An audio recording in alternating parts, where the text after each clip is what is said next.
Welcome to Beyond the Data. I'm Dr. Phoebe Thorpe, and here with me today is Dr. Brian King from CDC's Office of Smoking and Health. Thank you for joining us, Brian. Thanks for having me. The session today was on e-cigarettes. Very interesting. I was very surprised at the number of problems there are with e-cigarettes, especially regarding people's health. Can you tell me some of them for our audience? There's still a lot we don't know about e-cigarettes. These products came to the United States around 2007, and they're currently unregulated at the federal level. So there's still a lot we don't know about what the ingredients of these products are or what the long-term health effects are. But we do know enough to say that they are dangerous for youth, and that youth shouldn't be using any form of tobacco product, irrespective of whether it's electronic, combustible, or a smokeless tobacco product. And one of the common ingredients in all of these products, including e-cigarettes, is nicotine, which we know is not risk-free. Outside from being highly addictive, it can also harm the developing adolescent brain and also lead to fetal toxicity among pregnant women. So the nicotine is a concern in these products for these populations, youth and pregnant women.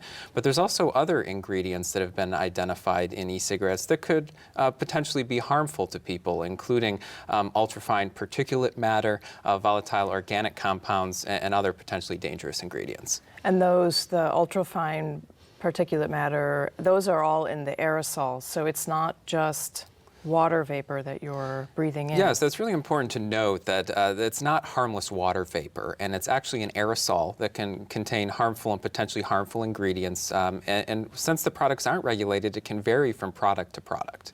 And one of the things that I had heard today that I actually found quite alarming was the mention of the flavorings. One of the flavorings is associated with bronchiolitis obliterans, which is a big word for permanent scarring of the airways of your lungs. That means so permanent, and the airways of your lungs, you'd have difficulty breathing. What else is known about the flavorings that they're adding to the e-cigarettes? So there's a large diversity of products currently on the marketplace. There's over 450 brands and thousands of flavors. And users can even create their own flavors if they go to vape shops. But what we're seeing is an emerging body of evidence demonstrating that there are some potentially harmful flavors that are being used. And it's also important to remember that some of these flavors, although they may be recognized as safe for ingestion, for people to ingest in food, we don't know what the health effects are for inhalation. And that's how people use e-cigarettes. They inhale the product into their lungs. And so there's concern that some of these flavorings in particular can really harm the lungs, particularly among vulnerable populations. And coming back to the vulnerable populations, you briefly mentioned youth. Tell me again, what is it we're so worried about with youth? So with youth, one of the primary concerns is the inclusion of nicotine in these products. And the 2014 50th Anniversary Surgeon General's report was clear that there's potential for nicotine to harm the developing adolescent brain. And in addition to harming the brain, we also know that nicotine is highly addictive. And so it could potentially lead youth to a lifetime of nicotine and tobacco addiction. What have we learned about tobacco that we could use with the e-cigarettes as far as concerning controlling and use? So there's a strong evidence base from several decades, 50 years of tobacco prevention and control interventions, and we really know what works to effectively prevent tobacco use. And e-cigarettes can be included in a lot of those interventions, the most notable of which is youth access restrictions.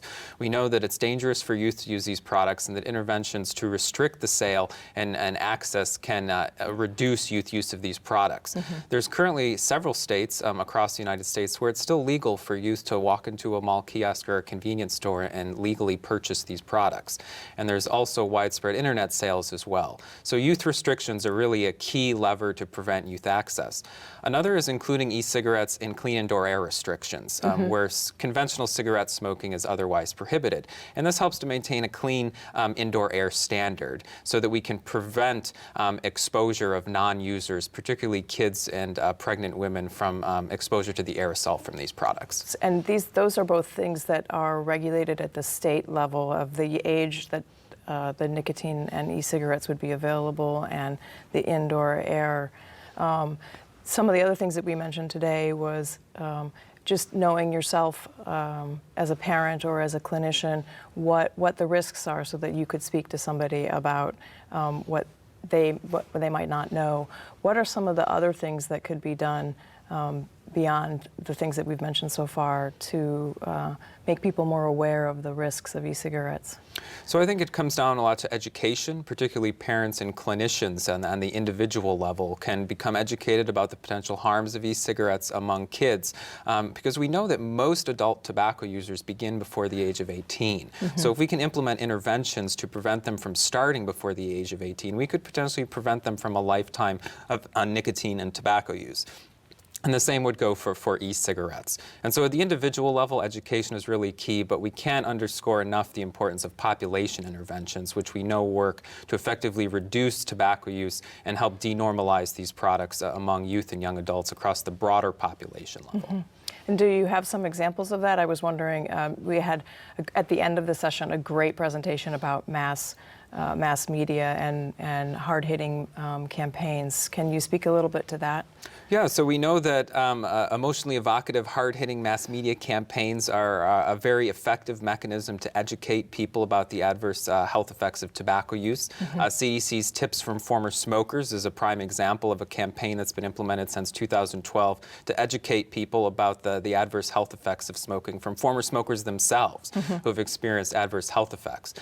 Currently, there's no broad-based mass media campaigns to address the issue of e-cigarette use focused on youth and young adults and the potential harms, but it still speaks to the importance of education, that it's important to reach out to youth and to counter some of the messaging, because e-cigarettes are advertised heavily via television, for which conventional cigarette advertising has been banned in this country since the early 1970s.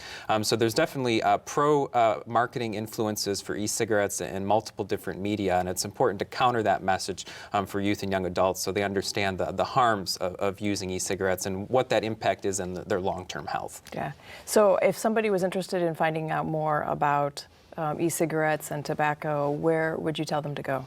They can go to CDC's tobacco website, which is www.cdc.gov/tobacco. And that has several resources on proven tobacco control interventions, as well as information on e-cigarette use and interventions and educational materials. Yeah, sounds like a great place to go to find out more. Yeah. Thank you so much for joining us. Thanks for having me. And thank you for joining us. See you next time for Beyond the Data.